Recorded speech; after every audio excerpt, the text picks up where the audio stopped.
Jesse, you can click on it.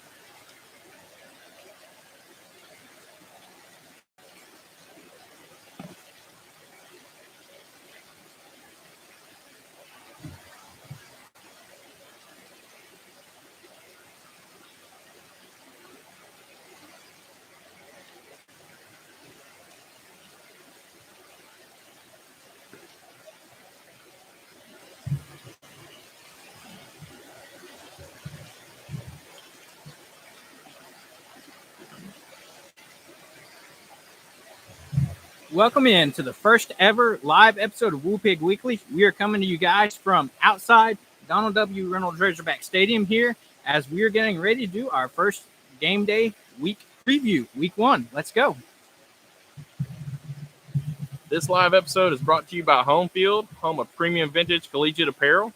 Use our promo code Variety Sports in all caps to receive 15% off your first order. They have a lot of really cool stuff, vintage apparel, things of that nature. So use that Variety Sports code, get 15% off your order. Well, Seth, it's here. Game day is here. Week Finally. 1. After 200 and something days of no football, we are back, and it is week 1. You know, as you can tell, game 1 is in Little Rock, so we're here in Fayetteville coming to you live from campus. You know, we're going to start out with kind of a breakdown of our Arkansas schedule this season. And, of course, you've got game 1, Western Carolina. So what do you think about – we talked about it a little bit on this week's episode. What do you think about this game, Seth? You got to start fast, put it away early, like KJ said earlier on in the week. They got to come out and kind of take away all hope, get out, score some touchdowns early, see if we can force some turnovers early, and see if we can get a lot of our backup guys some reps. Yeah, I agree. I think last year – that's what we saw Arkansas struggle with, was getting started early, kind of coming slow out of the gates and, you know, letting the teams kind of stay in the game and hang around. I think this year, you know, Pittman's got this team ready to go. Like you said, get started fast, you know, start putting up points early. That way this team can have success down the road.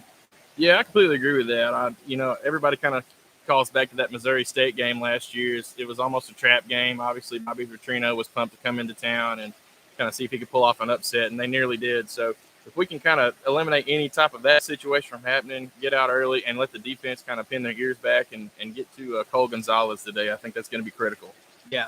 And so we'll jump down and do some player predictions for this game. So we'll start out with the guy himself, KJ Jefferson.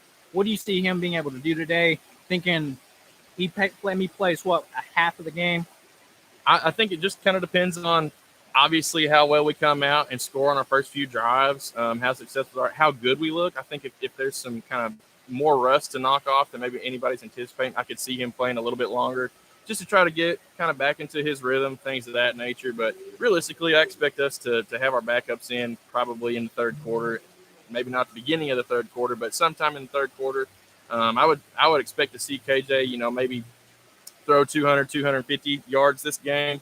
Probably have 50 yards rushing. I don't know if they're going to run him just a ton. I don't know why you would risk that necessarily if you don't have to.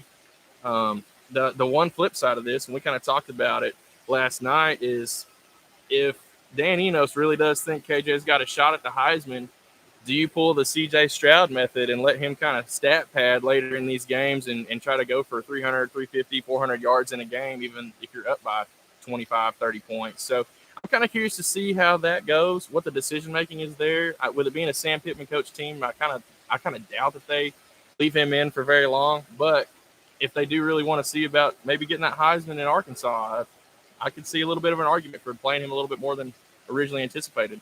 Yeah, I think it's one of those fine lines you're going to have to walk between wanting to help him achieve that, but also maintaining his health. Because we saw that last year. That was a critical piece. When KJ was hurt, this team really struggled because we didn't have, in my opinion, as talented of a quarterback room that we do this year. You know, with Jacoby Criswell backing up KJ, you know, there's several games last year that I think if KJ would have been healthy that we could have won. You've got, come to mind LSU. That was a close game to begin with. KJ had been healthy. Liberty, another one, Mississippi State. Several games that if KJ would have been healthy, could have been different outcomes for the Hogs last season.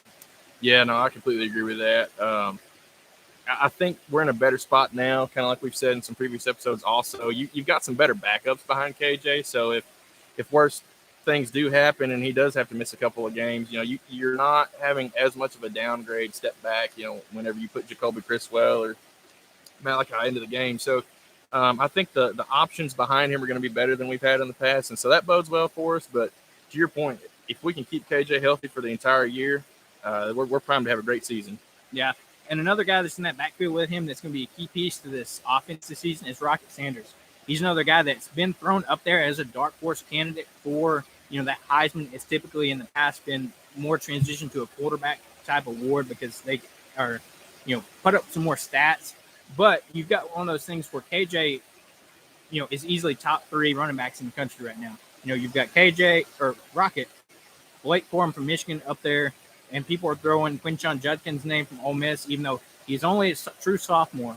So it's one of those things. I think Rocket's experience, along with this offensive line that Arkansas has and Sam Pittman's built, could be primed to set him up for a good year too.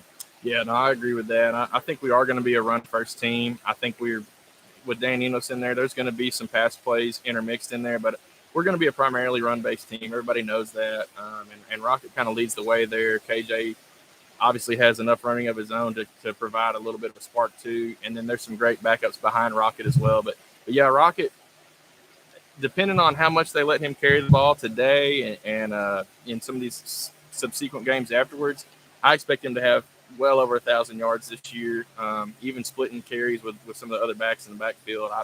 I think he's definitely primed to have a good year. The chemistry is already there. I think the offensive line has actually made some improvements even compared to last year. So I'm excited for this game to kind of see how much they let him loose, how long they keep him in the game, and how much they try to save him. Kind of the same conversation as KJ's conversation. I was about to say, we talked about it last week in our preview of the offensive line episode, where this line is getting back to those Pittman-type lines where you see, we mentioned it's only 10 pounds lighter than that line back in 2015 that was deemed the largest line in college football and even bigger than most NFL teams. So I think that'll be a big boost to Arkansas's offense overall this year, not only giving KJ protection, but also allowing Rocket to have some of those running lanes be opened up for him. Yeah, no, I completely agree with that.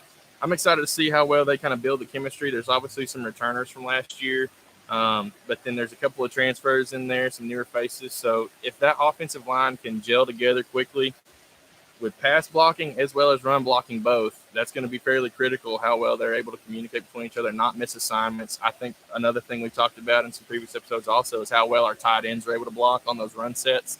So that's one thing I'm going to be looking for today. Luke Haas, some of those guys, just how well they're able to hold up on run blocking. Yeah, and I think one of those guys that is going to be a key piece for this offensive line is the guy in the middle, Bo Limmer. I think he's going to be critical to holding this offensive line together, being that kind of general of that offensive line and, making sure some of these guys that are younger are, in the right mindset, ready to go, locked in, and, let this offensive line have success. One of the key things to look for on if the offensive line is really kind of jiving well together with the quarterback and all things like that is how many false start penalties do we have today. So I'll be kind of keeping my eye on that number. I'm sure we're going to have some. It's the first game of the year. Guys are going to be jumpy. You're going to be trying to come off the line very quickly and all those things. So if we can limit our false start penalties down to 2 or 3, maybe 4 at most, I think that is a sign of success. So that's going to be one item I'm watching for as well. Yeah, I agree. And I think the curious thing that I'm ready to watch today is see who's going to step up and be that leading receiver for Arkansas. I think that's really the unknown for this offense as far as, because we know we've got KJ, we know we've got Rock, but who else is going to step up behind him? We talked about it this week. There's been a lot of hype around Luke Haas coming in and being able to perform really well just as a freshman. Could he have a Hunter Henry type season with all the hype that's going around with him, or will he struggle a little bit maybe with some freshman learning curves as he's adjusting to the speed of college ball? Yeah, I agree with that. I would expect to see him kind of be one of those bigger targets that KJ throws to. And then obviously you've got a handful of names out of the wide receiver room that the jury's still out. We've talked about it in some previous episodes around the wide receivers. Who's going to be that guy that KJ really builds the trust with early? There's been some consideration around Andrew Armstrong. I think he's kind of got a pretty good look so far, at least from what we've seen from camp. So I wouldn't be surprised to see him, KJ and Armstrong, hooked up quite a bit early on in this game. But then obviously you got to mention Isaiah Satenia. Help me out with a couple other names. I'm drawing a blank. You got Isaac Tesla. Yeah, is expected Tesla, to have a big one. season.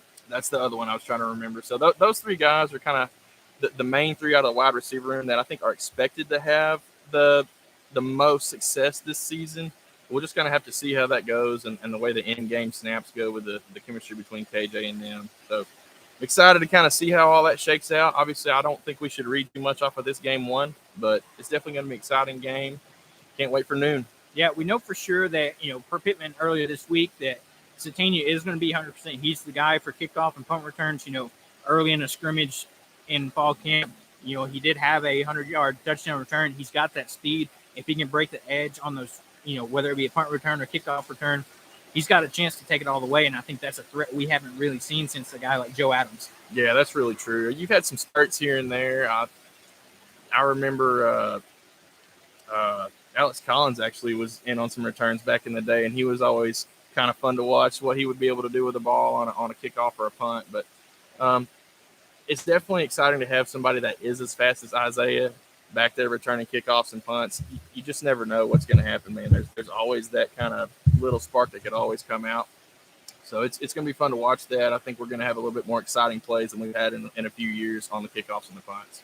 Yeah, and then you start thinking about on the flip side of that, this defense. I'm really excited to see, can they get out there early and get started fast?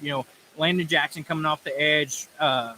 Another transfer you mentioned coming in. Trajan Jeffcoat. Yep. Can he bring, some pressure off each edge? These linebackers, you got Chris Pupaw, Jaheim from Cincinnati. Johnson Snacks Johnson. The transfer from Georgia, Jaheim Singletary, that has worked his way into a starting lineup on the secondary from coming in just over the summer, so not having a ton of time and already working his way up the step chart. Yeah, that's going to be one of the critical things to watch for, is just how well the defense plays early. There's going to be a lot of communication that's involved, so I'm going to be watching to see, how well Chris Paul kind of keeps everybody lined up. Landon Jackson, obviously, on the line. So there's going to be a lot of learning, I think, that's going to happen in game today. So if we can limit the amount of mistakes we make on defense, I think that's kind of how you measure the success that we have. I'm sure we're going to have some big plays here and there. I would be surprised to not see a few big plays, frankly, with just the talent level that's on D. But just the consistent play of the defense is what I'm going to be watching for, how well they're able to play each down without being out of position and things of that nature. So I'm excited to see the improvement that I'm sure has happened. Yeah, I think we kind of know what we're getting from the, that first that front seven of the defense. I think really the question mark comes is how well are those guys in that back half going to be performing. We mentioned it. We got Dwight McGlothern, who's going to kind of be that leader in the back end, kind of keep everybody out there set up. We got experience in Hudson Clark that's going to probably get some time at safety. We mentioned Jaheim Singletary. You got other guys, Ladarius Bishop, that's been in this program for a while. I'm interested to see how this secondary is going to hold up and how everything is going to perform. Like you said, there's going to be some missed plays every now and then, but I just don't want to see them consistently getting burned.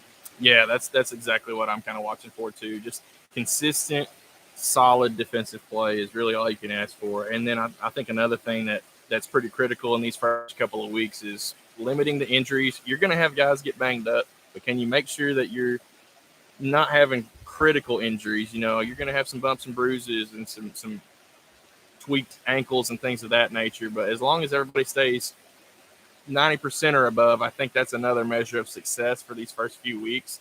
So one of the key things about that is making sure that you've got some of these games put away early so you can get some of your backup guys in there and get some reps and kind of keep your legs fresher for later in the season. I was about to say those in-game reps are really valuable just because you can go against your ones in practice against each other. But there's something different about actually playing somebody that's not your own team, being able to, maybe not have to dial it back with so you don't hurt one of your teammates, being able to, just go out there, go full throttle, full speed, things of that nature. So we know the competition level with Western Carolina isn't going to be equal to what you have with the SEC, but it'll be good for, like you said, get those starters, those reps, and then you have, your backups or your rotational guys that could get key reps in this game as well. Yeah, that's very true. So I'm going to be watching out for a lot of that.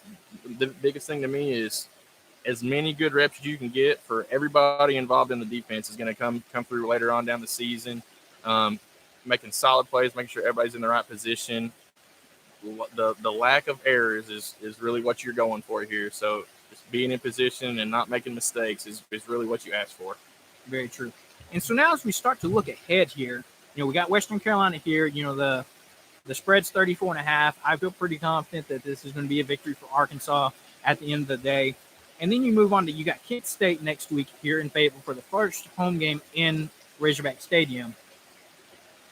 I think that's another similar situation in Western Carolina. It's a game that should be a victory that we can chalk up. You don't really start seeing some higher level D1 competition until week 3, where you've got BYU coming to town. Yep. We went to Provo, Utah last year, came out, did our thing and got the win. So with that BYU game, do you think that could be a better test in these first 2 games we got? Yeah, I definitely think it'll be a pretty good test. I actually think we're in a better spot to win this game than we were even when we went to Provo, especially with the home field advantage. The fans are going to be out for that one. It's going to be kind of a fun thing playing a team that we played last year that's an out-of-conference team, so getting to see them back-to-back years. Plus, it's a night game. So that's really going to be cool. I know the fans are going to be loud and proud and lathered up and ready to go for that. So I do think it'll be kind of the first true test in a sense. I don't think it'll be a full-on test like you're going to see once we get into week 4 against LSU. I really think that's going to be the first one of the season that we're really going to find out who we are. The good thing is you got 3 games under your belt at that point where hopefully you pulled 3 wins in all of those, so your confidence level should be high. You should have some pretty good chemistry between some of these newer receivers that have quite a few in-game reps at that point, your tight end room, all things of that nature. So one of the biggest things that I'm going to be watching for is how healthy we are going into that LSU game to be set up for success. So the first 3 games of the year, I think we can all kind of count for a win for all 3 of those. The BYU game obviously will be a little bit tougher, and I don't think you can sleep on that one at all. But then that LSU game is really going to be where we find out who we are, how good we actually are. And I think it's a big stepping stone. If you can go to LSU and pull that win off against one of the better teams in the SEC this year for sure, I think that's a big stepping stone to propel you for a great season, not just a good season, a great season. So you think back last year, it almost felt like we were on the cusp of having that great season, and unfortunately, Texas A&M game didn't go our way. We had that critical fumble on the goal line. We've talked about it before. It almost felt like that one play really flip-flopped the script of the year for us in a sense. It almost seems like if we could have pulled that A&M game off, I just think the rest of the year may have gone slightly different in 1 or 2 of those other games, and I think it would have went from a good season to a great season, and I do think that is capable of happening this year. That LSU game is going to be a big pivot point. Yeah, the number of games last year we lost by single-digit points, it was very critical. And so, like you said, that's going to be our first test, in Death Valley. Let's be real. It's honestly going to be probably a night game. If we're going in undefeated, LSU's going in undefeated, especially if they – Big matchup. We'll get to it in a little bit. Week 1, they got a big matchup versus Florida State. But we'll see here. They've got a returning quarterback as well in Jaden Daniels. In my opinion – not as good as KJ. A lot of people have been really sleeping on KJ, saying that Jaden Daniels is the top quarterback in the SEC. I don't agree, just from a talent standpoint and what the KJ experience he has. But like you said, this is going to be pivotal in seeing really, we go in undefeated. What can this team do against a high-powered SEC team? And the stretch doesn't get easier after that. After we go from LSU, depending on that victory or loss that we get, we got to go to Dallas to play Texas A&M. And I think that's a game that has a lot of intrigue in it, just because you don't really know what you're getting with. You've got Jimbo Fisher, but now you got Bobby Petrino on the sidelines, which he's an offensive guru. We've seen that when his time here at Arkansas. We saw it last year with Missouri State. But the real piece is going to be, can Jimbo Fisher and Petrino gel together, or is there going to be, in a sense, too many cooks in the kitchen where they're kind of counteracting each other and not having success? We talked about this last night. If they, for some reason, can gel together, the sky's the limit for that team, because we all knew A&M's got a lot of talent. They had a top recruiting class last season. But that game between A&M and Arkansas is always a very close game. You look back through the past years, no matter how good we are or how bad we were, and vice versa for Texas A&M, it was always a close game, several overtime games. So what do you think about that game, after such a turn of events last year? What could you see from this team this year? Well, I obviously think we're going to go in wanting a lot of revenge. That was just it felt like we were so close to having that game in hand, and it just slipped right through our fingers. And then we just kind of let them stay in that game. And then they took advantage of it and ended up pulling out the win against us. So I think this is going to be one of those statement games for Arkansas this year, especially back-to-back with LSU. So if you are able to pull off that win against LSU, have that confidence builder right before you go to Jerry's World, I think the potential for us to really go in there, have a lot of hype, a lot of juice going into that game to try to pull off that revenge win. I think we really can do that this year. It is kind of a strange situation with A&M being such a mystery, kind of a question mark this year for the SEC. There's no arguing, like you said, the talent level they have. And they do have good coaches. I mean, Jimbo is a good coach. I think he's had some issues these last few years getting on the hot seat. In a sense, he's got a big buyout, so I know maybe that's helping him stay there. But I think he did make a good move getting Petrino. To your point, how well do they actually work together? I think they both kind of have some conflicting personality traits. So if they're able to kind of get past that, this A&M team could really be scary. So I look to this game to be another kind of pivotal game, very similar to the LSU game for us, kind of earlier in the season. Even if you drop the LSU game, maybe you might could bounce right back and win that A&M game, and that be somewhat of a stepping stone for the rest of the season to kind of have a little bit more of a resume builder, confidence builder, things like that. If we find a way to win LSU and A&M games both, go into the Ole Miss game, I believe, 5-0, dude, that's going to be a serious game against Ole Miss, especially if you go in there 5-0. You can't afford to drop that game at that point with the potential that you have for your season going into that one. So I know we're kind of getting ahead of ourselves, a little bit of a what if, but that Ole Miss game the week after A&M, we're going in 5-0, and Ole Miss, I'm sure, will probably be somewhere in that range as well. That'll be another one that's huge to watch for. This game stretch here of SEC opponents when we're on the road is pretty brutal. If we can pull out some wins, I think it's some incredible resume builders. I was about to say, you read my mind there. This stretch is not going to be easy for Arkansas. So if we can get as many wins in this stretch as we can, because, we're bound to drop at least one game, because like you said, we go to Death Valley, go to Jerry's World, play A&M, you go on the road to Ole Miss, which that's always been a close game these past few years. We had their number here in Fayetteville last year. The year before, it was a really close game down in Oxford where, Sam Pittman elected to go for that 2-point conversion because he wanted to give his chance. He said his team deserved that chance to just go for the win and get it instead of prolonging that game. And then in this stretch, you go to Alabama, which, they're Alabama. There's not really much more to say. The only question mark there coming into their season was who's going to be their quarterback. And I think we have an answer now. It was announced yesterday that Jalen Milroe was named the starter for Alabama for at least his first game. I'm sure the other guys will get reps and they're really wanting to see who's going to lead this team. But I think that's kind of a sign that Milroe has Saban's confidence after coming in last year, specifically after in the Arkansas game when Bryce Young went out injured. Yep. So I think this could be, like you said, a key stretch where Arkansas really needs to at least go 500 in the stretch.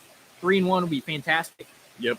And then you finally get to come home at the end of October versus Mississippi State, where that's a game, really a lot of mystery there just because, we all know of the passing of Mike Leach last season.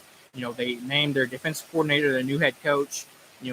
They had that victory in the bowl game at the end of last year in honor of Mike Leach. So really to see how this offense takes a turn, they've got their returning quarterback with Will Rogers, who, gunslinger, he's going to throw it all over the field.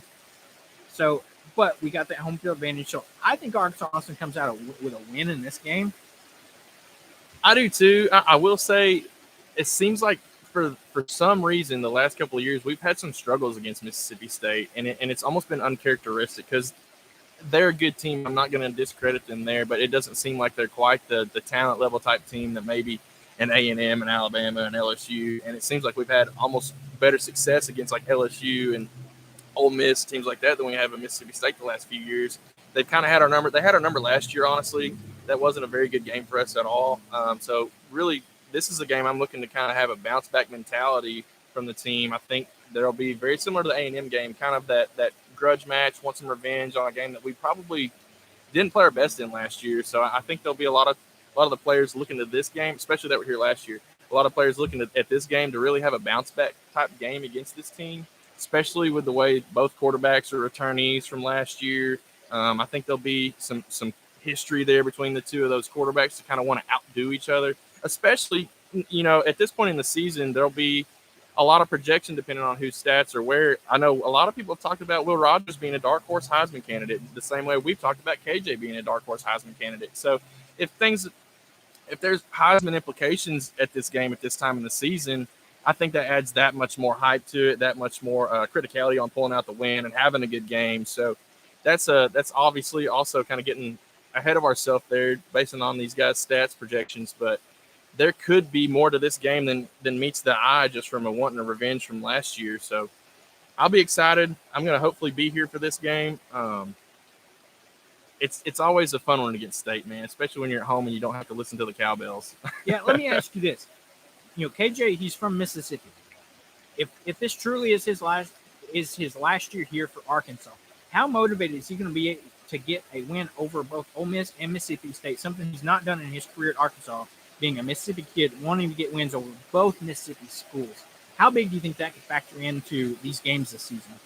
Well, I think it's always something that'll probably be in the back of his mind. I think KJ is one of those guys that's probably not going to let that be a mental factor too much to where it would be a distraction almost. But, I mean, I think that would be something that would be a cool thing to kind of to mark off on your bucket list, I guess you could say, from a football standpoint. So I could see that playing a factor. I don't think KJ will allow it to be such a factor to where it hinders his game, I guess you could say. But it would definitely be a cool thing for him to achieve in his collegiate career and beat both the home state schools, if that makes sense. So I'll be curious to see how that pans out. I know both those teams, Ole Miss and Mississippi State, both, I've got kind of a 50-50 feel on.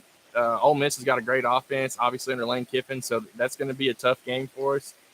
And obviously, Mississippi State, they sling the ball around, especially with Will Rogers, so that'll very likely be another tough game for us. I think these games aren't going to be so much on what KJ is able to do. I think we'll score points against them.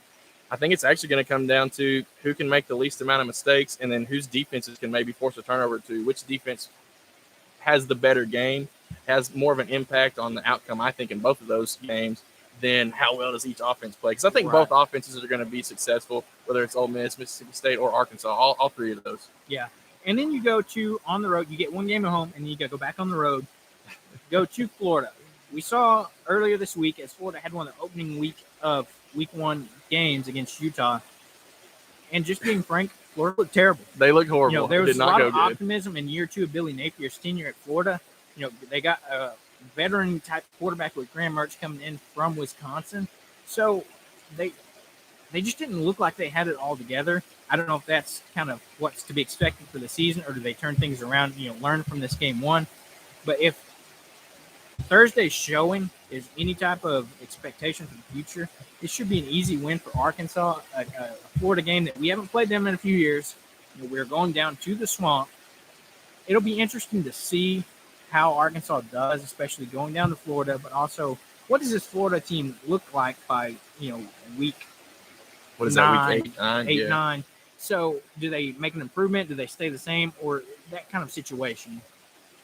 Yeah, I wouldn't imagine that they stay at the same level that they were on Thursday night. There's going to have to be improvements. I think they are going to improve, but I also think we're going to improve. I think we're starting out at a way higher level than maybe they are, just being frank. So I do expect this one to be one of our easier SEC games this year, even though it is an away game in a pretty tough place to play down there in the swamp. So there's always that factor that goes into it, but I do see this being one of the easier teams from a talent level, experience level that we stack up against. I expect this one to be one of our SEC wins. I think it'll be critical that this is a later game in the year where it's not going to be so hot and humid down there in the swamp, down there in Florida. So I think we catch them at the right time here where it's going to be a cooler game for sure, no matter how you slice it, whether it's a day game or a night game. So I think that also bodes well for Arkansas when you really kind of break it down to that level. So I expect this one to be a win. I really do. You can't sleep on them. Florida's always Florida, and you never know what they're going to do. They've always had some pretty signature wins, even when they've been bad. So I do expect this to be a win, though. Yeah. And then you come back home in a game that we talked about, said very much feels like a trap game in Auburn. You know, there's a lot of mystery about them. Hugh Freeze is now the head coach there. You know, he spent a couple years in the SEC at Ole Miss, went to Liberty, you know, is now back in the SEC. There's a lot of optimism around it from an Auburn perspective. So this game really feels like a game we can't really overlook or kind of go into like, oh, yeah, that's a for sure win. I think this could be set up to be an interesting game. And luckily for Arkansas, it is at home. So we get that home field advantage in this game. Yeah, I agree with that for sure. This was one of the ones that I have circled as a win, but kind of have an asterisk by it, just to the way all the Auburn games lately have gone. Whether it's been miscues of our own or miscues from the officials, it seems like somehow we've had a hard time getting over the Auburn hump. To me, on paper, I think this is a win, especially with the guys we've got returning in comparison to Auburn. Obviously Hugh Freeze is a great coach, but I do think he'll have a few growing pains this year. Yeah. I would expect Auburn to be a little bit more of a question mark next year, realistically. However, like you said, you cannot count this team out. Auburn somehow always finds a way to be in games like this and kind of to be that season spoiler type team. They've had some awesome moments throughout the years in the Iron Bowl games, which more power to them and their fans there. I know they kind of cling to those moments. So I don't sleep on this team. I have it circled as a win. However, it's got an asterisk by it. Yeah. And then as we jump in and kind of round out the season, you got Florida International. Not going to spend a whole lot of time on this game. Very similar to today's game. Next week, Kent State. Most likely a game that, is a good break in the middle of a tough season in the SEC where maybe guys can get healthy. We don't have to play starters as much. Let, some rotational guys get more reps. And then we end the season at home versus Missouri, which has always been another one of those games that just like Auburn think we should win, but then something happens. It's a weird game with Missouri. Eli Drinkowitz, just frankly, I don't like his face. So it's one of those things that I really hope we get that win here in Fayetteville on, Thanksgiving weekend, with that being the Black Friday game. So this could be, an interesting game for Arkansas, as there's a lot of hype around Missouri right now. So, I don't know. This is another one. I do have it circled as a win, I'll be honest. However, it's another one just like Auburn. You kind of got to put an asterisk by it. We technically should win this game on paper, in my opinion, especially with it being at home. I think there's going to be another kind of semblance of wanting revenge, just like we kind of won against A&M, things like that. I think this, with it being a trophy game as well, I know they're kind of forcing the rivalry, but with it being a trophy game, I think it adds just that much little layer of, hey, let's get that trophy back to Arkansas. They won it last year. I think we won it the year previous to that. So there's going to be a little bit of that grudge match. Let's win this game again and bring that trophy back home. So I'm really hoping to win this game, kind of round out the season right, and kind of take it. To me, it felt like it kind of left a little bit of a sour taste on the season last year, losing to them at the end of the year like we did. Obviously, we bounced back with a bowl game, which was a closer game than it should have been. But to me, it just left a little bit of a sour taste in the mouth, losing to Missouri as the last game of the year, when it, in my opinion, was a game we should have won. Very true. I agree with that. And, it's one of those things where you can't let, Missouri really get thinking they're just better than you in a pure standpoint of they haven't been in the SEC as long as we have. They're not a historically fantastic football program. And it's one of those things with our experience and the guys we've got on our roster, I think we have a better roster than they do. So it's one of those things where we've got to, really be focused. It's the last game of the year before, like you said, bowl season, that kind of thing. That could be, we want to end the regular season on a positive note. And I think this is where we need to get a win here versus the Missouri Tigers. Yeah, no, I agree. If you really look at the season as a whole, I actually think, we've mentioned it earlier that the LSU game, the A&M game, the Ole Miss game, they're kind of earlier in the season. They're big win opportunities that can propel your season going forward. If you lose a couple of those games, it's not the end of the world to me. Some of those teams are really stout. They're going to be tough games, especially if you can stay in them. If you lose close, it hurts losing close, but at least you have a good gut check on, okay, we're as good as they are. The ball just didn't bounce our way one or two times or something like that if you lose those close games. it's the games at the end of the year, the Auburn, the Florida International, the Florida, the Missouri, those 4 right there. I think those are actually more of your must-win game scenarios. Obviously, if you can win some of those ones early in the year that can really propel your season, you can, you have the opportunity to finish 9-3, 10-2, nearly something like that. Those last 4 games of the year, in my mind, are actually must-win games. Just the way that the talent level stacks up, what our expectations are against those teams. So those are my must-win games for the year, not the ones in the beginning of the year. So I'm excited to see kind of where we stack up at the end of the year, how healthy we are. I think it's going to be critical at that point in the year. So if we can make it through the gauntlet of the middle 6 and then make it to the end where we can have a pretty good showing in those last 4 games of the year, we'll be okay. Yeah, I think so too. And so as we start to wrap up here, there's a lot of optimism going into this Arkansas season. Just from an Arkansas fan perspective, just trying to enjoy the hype, but also remaining realistic for what the expectations are for this team. Yep. And I think they could be really good. Either way you look at it, I think the expectations of this team is, this team could be an 8-9 win team. If you really want to be optimistic and drink the Kool-Aid per se, I think Arkansas could have a 10-win season with 2 losses to LSU and Alabama. Same. I think that would be kind of best case scenario. It would be great to steal that LSU game, and I don't want to say that gives you the flexibility to lose another game like an A&M or an Ole Miss or something. But if you can sneak that LSU game under your belt early, it still leaves you the opportunity to have a bad game in a sense and still have a way better year than we've had in a long time and hit that double-digit win mark. So yeah. I think that's obviously in the back of everybody's mind that is the goal this year, is to kind of get to double-digit wins. I think we've got the quarterback to do it. I think we've got the running backs to do it. I think we finally maybe have the defense to do it. I think that's kind of one of the critical pieces, is how well they hold up all year. But in my realistic expectation, y'all are hearing it right here first, I actually do think we're going to go 8-4 this year. I think that's my gut check feel. It's going to be an improvement from last year. I think the floor for Arkansas this year is 6-6. If we unfortunately start struggling and go less than 6-6, I think you have to start talking significant changes. Maybe not around Sam Pittman specifically, but something needs to change, whether it be your position group coaches, strength and conditioning. I know we just brought Ben Souders in, and I think he's doing a fantastic job, but I don't think you have the flexibility to go 5-7 or even less than that. Yeah. I think that would be an extreme disappointment of a year and have some serious implications come from that. I don't know what the fans think out there about that, but that's kind of my gut feeling. Yeah. And so as we wrap up here, we're going to go around the SEC pick'em and talk about, give our picks on this week's games as it's week 1. We know already some SEC teams played. Florida lost to Utah. Missouri got the win over South Dakota State. Coming up today, Virginia, Tennessee. I personally don't see this as a very competitive game with a high expectations. Tennessee has, they've got their question mark at quarterback, but I think Milton's going to come in. If he's what they're thinking he's going to be, this should not be a very competitive game at all. No, not at all. I think they're going to be another team that wants to get out and start fast.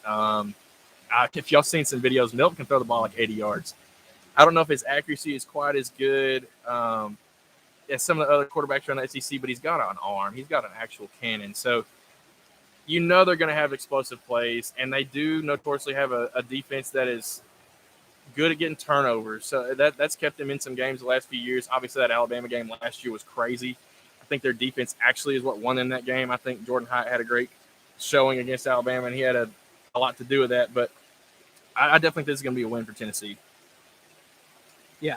And so as we jump over Ball State at Kentucky, another game I don't think is going to be super competitive. I know Kentucky's got some hype with, they got a new quarterback, Devin Leary, coming in from NC State, the loss of Will Levis.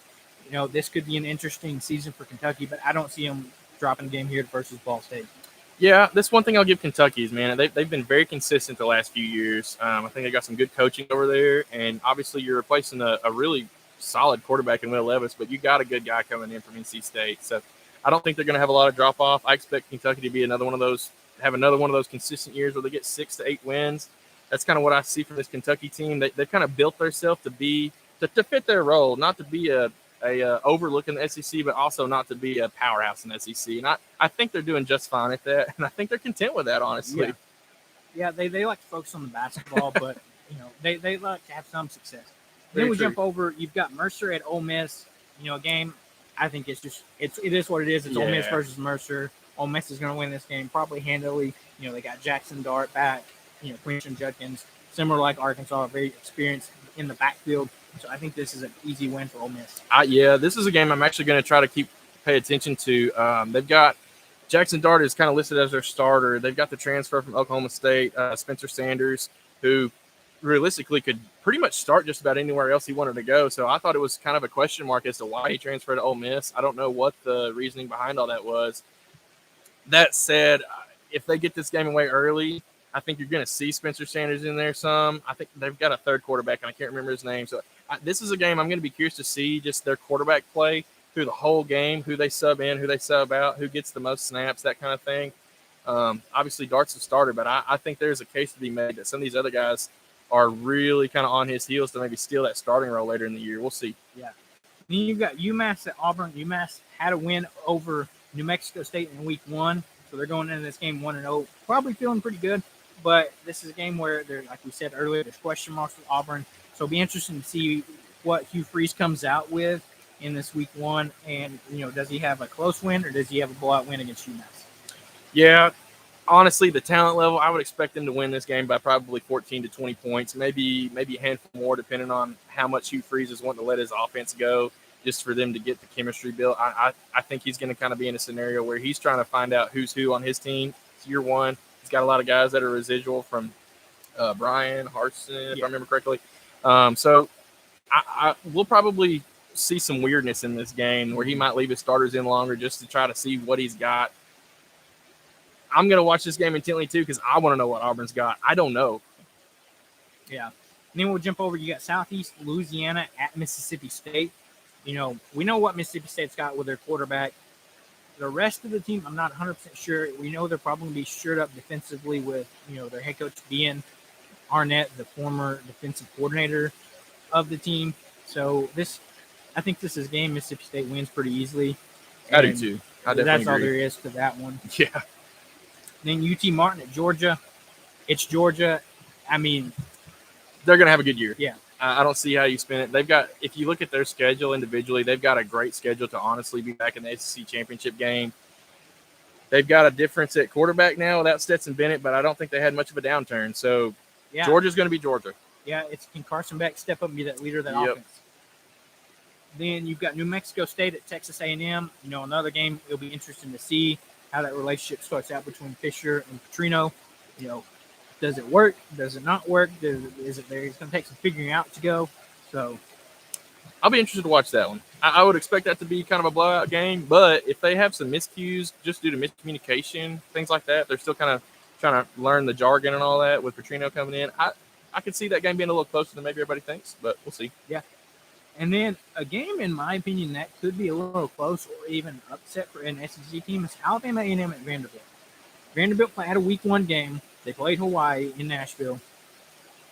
They didn't look the best. Struggled early on. Won that game, I believe 35-28. Yeah, it was close game with a Hawaii team that, it's Hawaii. It's Hawaii. So I think this is a team that, keep on upset alert. This could be a team, Vanderbilt historically has been known for not having a great team over the past few years and could get upset by Alabama A&M. Yeah, the one thing that I think Vanderbilt has going for them is they do have a game under their belt already. So they do maybe have some of the first game jitters out of the way. So that being said, I do expect Vanderbilt to win this game. However, like you said, I think the talent level is actually close. So there could be an upset here. And then as we round out our schedule, we got Middle Tennessee State at Alabama, kind of similar to a few we talked about. It's Alabama. Saban's not going to get, let Middle Tennessee State stay in this game. The question mark to me is how long do we see Milroe? How long do we see some of the other guys that have been competing for that starting job throughout this game? Yeah, some of those other guys. That's going to be – it's very similar to Ole Miss in my mind is I'm going to want to watch bits and pieces of this game just to catch – the quarterback play at maybe some of the backup spots, just like the Ole Miss situation. I think Alabama actually does have some they've got some competition in their quarterback room right now that they haven't had in the last few years with Bryce Young being the obvious starter. So I'll be curious to kind of see how their quarterback situation shakes out as the year goes on, especially if Jalen Milroe starts to struggle. Who do they go to if he does have some rough games or anything like that? So I'll be excited to kind of watch what they do. Who's their next guy in after him? That kind of number 2 guy. I'm sure we'll be all excited to see who that is. So. Yeah. And then the biggest game in the SEC that is, as far as not an SEC team versus a non-conference opponent, or not and lower level non-conference opponent, you've got North Carolina and South Carolina playing at the Carolina Panthers Stadium in Charlotte. This is the game of the week for College Game Day. This could be a big game between the Carolina schools. Drake May, North Carolina, being a stud of a quarterback. Spencer Rattler, came on late last season for South Carolina. So I think this could come down to which quarterback has a better day. Yeah, I think that's the first question mark, and I kind of beat a dead horse on this, but I think it's really about what defense can get in the quarterback face, force a turnover or two. I think this one's going to come down to the turnover margin. These teams actually match up pretty well in my mind. This is going to be a big game, especially for week 1. I know we kind of have already had some week 0 games that were fun, that Utah-Florida game especially, but, man, this is going to be a crazy game. There's a lot that goes into this game being the Battle of the Carolinas. It's really cool that it's going to be at an NFL stadium. So there's going to be a lot of cool things to watch for in this game. But I think, like you said, the quarterback play is going to be the number one thing to really watch for. Who has the better game there? I think Spencer Rattler is primed to have a really good year. I think it took him, half the season last year transferring in to kind of get his sea legs under him. But I don't particularly like the guy. I think he is a talent, though, and I think he's finally getting some chemistry with that South Carolina team and his coaching staff. So they're going to be a team to watch for this year. Well, there you have it, folks. That's our picks for around the SEC this week. Arkansas comes on in a little over a couple hours at noon. That is a noon game. Little Rock, SEC Plus, ESPN Plus. Get out there, check them out, and we'll see you back at our regular times episode on this week on Thursday. So don't forget to like and subscribe to this YouTube channel. And we'll catch you back here next week. Woo pig.